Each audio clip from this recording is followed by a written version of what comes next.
Tonight, privacy's good, right? But secrecy's generally bad. So, where's the line? And when can I assume that I'm not being secretly taped? Here in my office?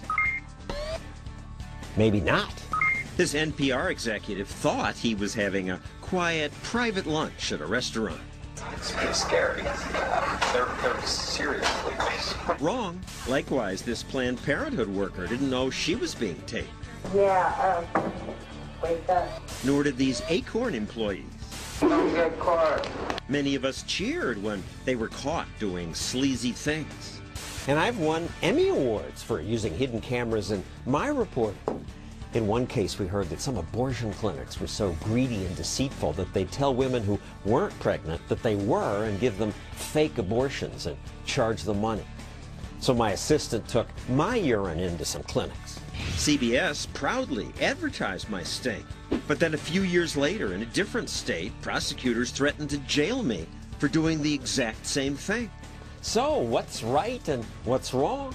Is it fair to record someone in their office where they have an expectation of privacy? Yes, says this man, who changed America with his undercover investigations. We'll talk to him tonight. You filming? Yeah. Turn it off. But we won't be talking to this police officer. I assumed filming a police arrest outdoors would be absolutely legal. But some places, people have gone to jail for shooting videos like this. I'm not shutting it off, officer. Well, you going to jail. Why? If police can arrest us, can't we keep tabs on them? Privacy versus secrecy. What's legal and what should be legal?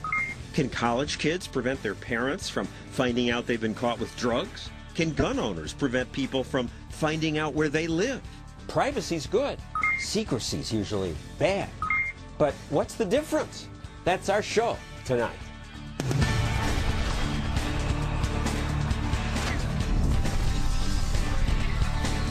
And now, John Stossel. I made my career doing consumer reporting. I wanted to catch cheaters. But you know, when I came into a business with a big TV camera, nobody cheated me. Big surprise. So I would go undercover and use hidden cameras and tape recorders to get the truth. And hidden cameras do get closer to the truth. If you want to catch people behaving the way they normally behave, they can't know you're watching. They can't know you're a reporter. I still hide the camera and disguise myself sometimes. In my recent Freeloader special, I pretended to be a panhandler. Spare change? Quarters? Dimes? I don't think people would have given money to John Stossel, so I disguised myself. Now, I don't go undercover much these days. Now, other people, younger people generally do it. People like James O'Keefe. We welcome you. He's just 26, and yet already he's done undercover work that killed off the advocacy group Acorn and got national public radio executives fired. Tell me about it. Well, we set up a fake website, the Muslim Education Action Center. We emailed them and said we'd like to meet with you to make a $5 million donation. We met them in a fancy Washington, D.C. restaurant, and we taped, using a hidden camera, the chief financial officer for NPR speaking to us for 2 hours candidly, talking about his views on Juan Williams, about Jewish control of the media, about anti-intellectualism in America, and how middle Americans are stupid, and Republicans and Tea Partiers being racist. And we just gathered all these truths about NPR, and then, as you know, the head of NPR resigned after it. And let's talk about the process. It's scary, right? Because you're sure that they are going to figure it out. Yeah, it takes creativity and courage, and we think that that's something lacking in the mainstream media. Other reporters refuse to go into these groups, and an institution like Acorn is an institution tied to the President of the United States and the White House, and Obama was an attorney for Acorn. But it takes... And they get 40 million, they got 40 million taxpayer bucks a year. Yeah, and they were allocated potentially billions more in the stimulus package. And it took Hannah Giles, who was a friend of mine. You know, she sent me a Facebook message and said, let's do something about this. Hannah, 20 years old, and we had to spend our own money at the time to fly around the country and drive around and go into these offices because we believed, and I believed, that the media wouldn't touch it. So we did the job. And another group, and I was confused by this, investigated Planned Parenthood recently. I assumed it was you. It's not. But that's also an investigation of a group supported by the left that gets government money. In all these cases, Acorn, NPR, the Planned Parenthood sting, it was sort of a private space, a place where the people have an expectation of privacy. And given how much your enemies hate you, I'm surprised you haven't taken grief from people on the left saying, how could you invade people's privacy this way? But you haven't really. Well, I don't believe it is a violation of anyone's expectations of privacy. In the Acorn offices, these were public buildings, sometimes with even children standing around, and they were meeting with strangers to talk about business. But they don't expect that this quiet meeting with a stranger is going to be broadcast all over the world. Well, I believe that you simply don't have an expectation of privacy when you're meeting with, when you're discussing business matters. Certainly when you're discussing, in a public restaurant like the NPR employees were doing, with two people who identify themselves as members of the Muslim Brotherhood, and you're soliciting $5 million, we believe the public has a right to know about that thing. It's not like we're planting devices in people's homes. We tend to avoid people's private, personal lives. We're talking about the representatives of public organizations. So I think that these tactics are justified, and I think they're perfectly moral and necessary in a free and open society.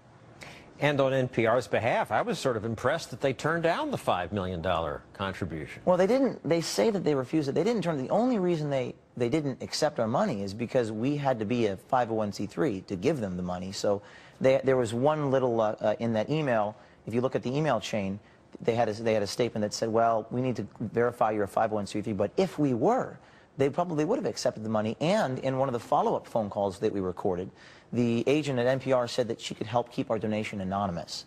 So they never explicitly refused the donation. All right, so going back to people's reaction to this, nobody's saying, we're going to sue you, you violated my privacy.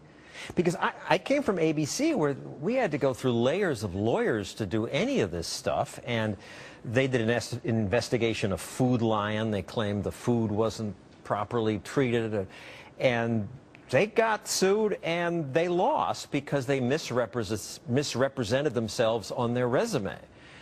And you did. You said you were a pimp, but nobody's suing you? Well, we have gotten threats of lawsuits, and currently we're still being threatened by Acorn. But we believe when it comes to, like I said, public institutions, the public has a right to know what's going on with your tax dollars. And certainly when we put people in situations like we do when they're telling us that they can classify the prostitutes as dependents on our tax forms, and there is billions of dollars potentially being allocated for this group, we believe that people have a right to know what's going on.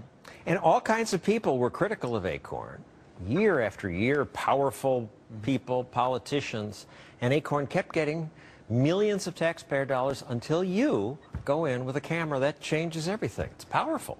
I think, there's one report that the New York Times had a story all lined up, and they canceled that story. And story on Acorn. Critical of Acorn. Critical of Acorn, yes. So it seems to me that the media either doesn't want to do this type of thing, maybe they're scared to, but we're willing to take that risk. And you mentioned these states where it's not legal. I think we have a graphic that shows them. And so you, I assume, are very careful not to go to those states. So if you're in those states, you're safe from O'Keefe. But I have to wonder if there's more corruption in those states. And we'll talk about that later in the show, because to say you can't tape invites people to know they won't be caught. Well, there's a lot of ambiguities in the law. I mean, we were arrested, for example, on a Class B misdemeanor they eventually gave us, entering a federal building under false pretenses. This was a separate case. Yeah. You were in Mary Landrieu's office, the senator from Louisiana, because you'd heard she wasn't answering her phone. Right. So you posed as telephone repairman? In order to get a candid response, just like when you did the panhandling investigation, we just wanted people to say to us what was happening with their phones. And we thought if we could pose as a telephone man, maybe they'd admit to us they shut those phones down, or they'd say something about the truth, the veracity of whether or not the phones could be answered. If we said, hi, we're reporters from the Washington Post, of course they wouldn't tell us the truth. So they charged us with a misdemeanor eventually, after charging us with a bogus felony. They charged us with... Did they arrest you? You spend the night in jail? We spent the night in jail. They put my mugshot on the front page of the New York Times. They put us in prison jump chutes with shackles and chains.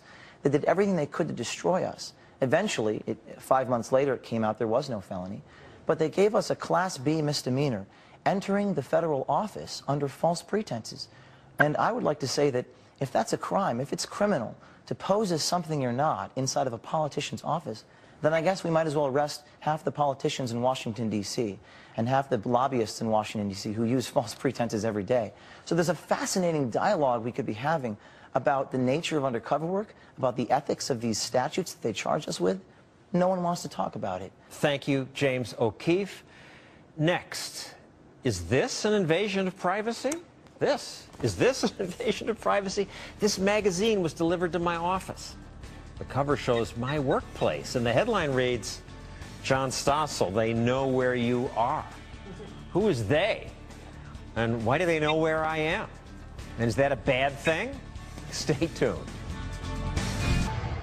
Now, it did kind of creep me out when I got this magazine that said, they know where I am. How did they know? And then I thought about it and realized, of course they know. I subscribe to the magazine, and with satellite imagery, they can show where it's being delivered. So while this shocked me at the time, the technology that's available now makes it much easier for companies to know lots of things about us. Google now offers street views where anyone can see what any address looks like. And when you use the internet to visit a website or buy something or plan a vacation, that information is available to all kinds of people. Does that invade your privacy? Here's a pitch from an online privacy company.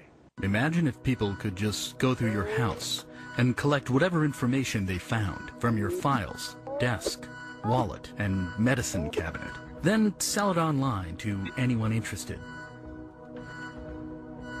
That's basically what information brokers do, except they don't need to go through your house. The company that made that video is Reputation.com. Michael Furtick is its CEO. His company makes money helping consumers keep their secrets secret. Adam Thierer of the Mercatus Center says we should chill out. He says sharing what some call secrets is actually useful. So, Adam, really, how is it useful? Well, John, when you think about the internet, one of the great things about it is that it feels like the ultimate free lunch. We have all these wonderful sites and services, most of them free of charge to consumers. But of course, there is no such thing as a free lunch. Economists have been telling us that for decades. What powers the internet is advertising. Advertising that in turn is fueled by data collection, including data collection about us.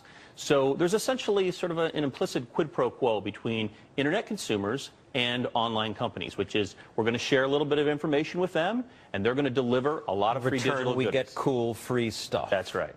So, Michael, sounds good to me. What's the problem with that? The problem is that privacy policies of companies that take our data in exchange for the supposed free services are so complicated that But let me Harvard stop Law you. School What graduates do like you me mean can't supposed understand them. free services? They are free. Gmail Well, is because free. they're not actually free in the sense that they are mining your very personal information in ways that aren't used just for advertising. They're also being used by insurance companies to determine whether you are insurable and what premiums to charge you. All right, but They're let me being used before by you would try employers. to explain that, let me go to your video, which points out that internet information sharing allows insurance companies and prospective employers to dig up dirt on you. Here's that clip. Tracking cookies map our every move online. Apps for smartphones and e-readers record our geographic moves and catalog what we watch. But even more alarming are the potential results from the combination of personal information and behavioral data by institutions like insurance providers, financial services, and employers. Yeah, Adam, what about that? Well, most of these things that are billed as harms in that video could also be turned around and seen as benefits in other ways. The information that flows to insurance companies may be used to help provide us lower premiums. It may be used to provide us with a better home. If they find out that I eat a lot of fast food or I go skydiving, it's a higher premium and if for they me. find out that you have a lot of speeding tickets, you may pay a little bit more in your